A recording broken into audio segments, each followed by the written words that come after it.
In this video, we'll break down modern autonomous AI systems in a simple and practical way.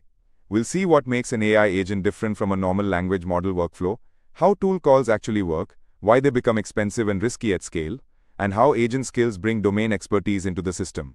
Along the way, you'll get short quizzes to check your understanding. AI systems have moved far beyond simple question-answer setups. Earlier systems were mostly stateless, meaning each request was treated in isolation.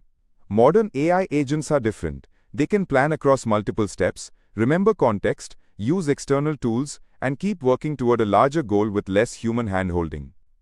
The biggest difference between a regular LLM application and a true agent is control. In a traditional app, developers hardcode the sequence, and the model is just one step in that pipeline. In an agentic system, the model becomes the reasoning engine. It decides what to do next, which tool to call, and how to adapt as the task unfolds. A modern agent usually has four important parts. First, the brain or reasoning core. Second, tools that let it act on the outside world.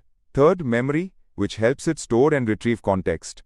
And fourth, skills, which provide domain-specific know-how. Together, these make the system far more capable than plain text generation.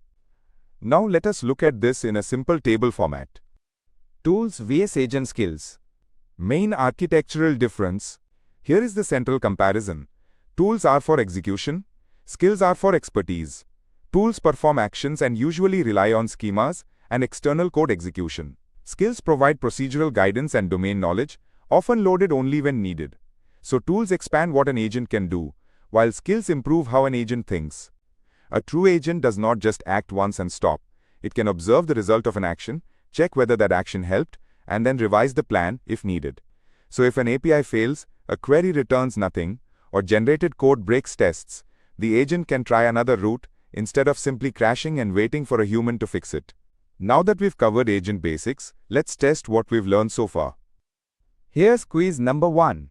See if you can get it right. Question 1. What mainly separates a true AI agent from a basic LLM workflow?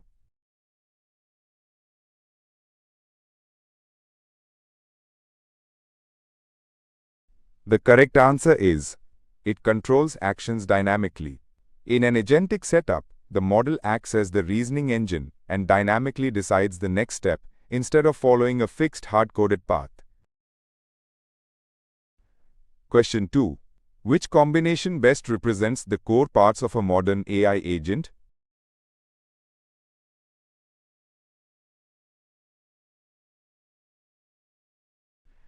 The correct answer is brain, tools, memory, skills. The article frames the agent around a reasoning core supported by tools for action, memory for context, and skills for domain expertise. Question 3. When an action fails, what should a capable agent ideally do?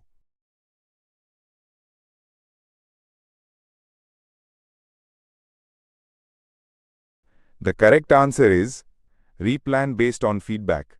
A defining trait of agentic behavior is reflection and self-correction after observing outcomes.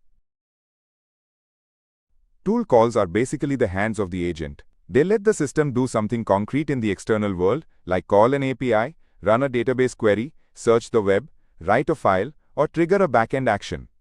Without tools, the model can only generate likely text. With tools, it can interact with live systems. The tool calling loop is quite structured. First, the model reads the prompt and decides it needs outside data or an action. Then, instead of replying normally, it generates a structured payload, usually JSON, matching the tool schema. The host application runs the actual code and sends the result back into the model context, so the model can continue reasoning. Tools are powerful, but a tools-heavy architecture creates serious overhead. Every tool needs its schema, parameters, and descriptions injected into the prompt. In enterprise systems with dozens or even hundreds of tools, this can eat a huge part of the context window before the model even starts solving the user's task. That means more tokens, more latency, higher cost, and more confusion. Because tools execute real code and affect real systems, they create a serious security surface. Teams must handle authentication, authorization, scoped permissions, and role-based access carefully. Also, a tool itself is stateless. It does not reason. So if a tool fails, the generic agent has to interpret the error and decide what to do next, which can lead to loops, bad guesses, or unsafe behavior.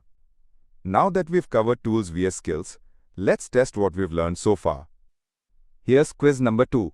See if you can get it right. Question 1. What is the primary role of a tool call in an AI agent?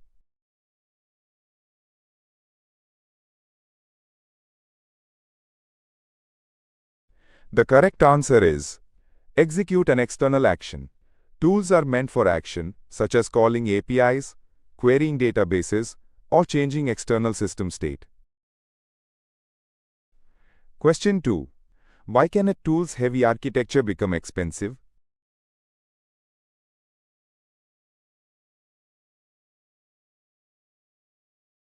The correct answer is schemas consume prompt context. Each tool often requires detailed schema definitions inside the prompt, increasing token usage, latency, and cost. Question 3.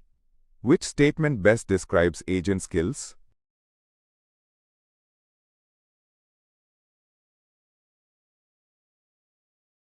The correct answer is they package domain expertise. Skills provide procedural knowledge, behavioral guidance, and domain-specific instructions rather than directly executing code. If tools are the hands, skills are the training. Skills tell the agent how to approach a problem in a specific business context.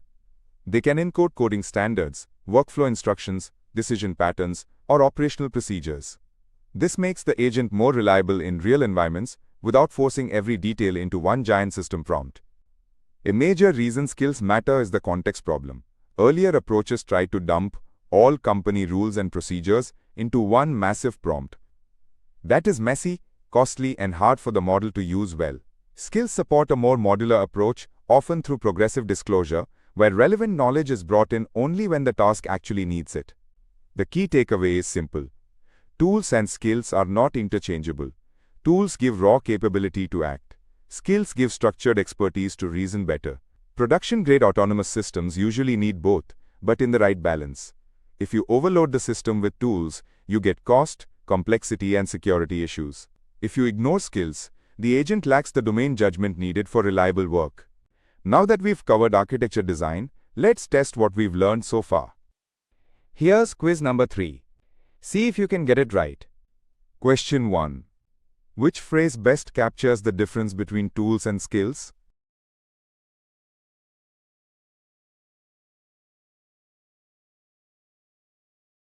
The correct answer is tools act, skills guide. Tools perform external actions, while skills provide domain knowledge and procedural guidance. Question 2. What problem do skills help solve most directly?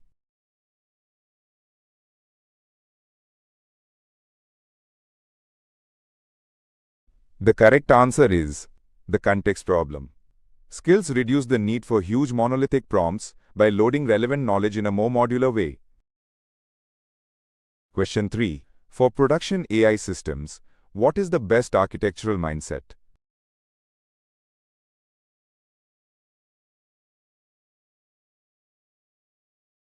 The correct answer is balance tools and skills. Robust enterprise systems need both execution capability and domain-specific reasoning support. That's it for this lesson.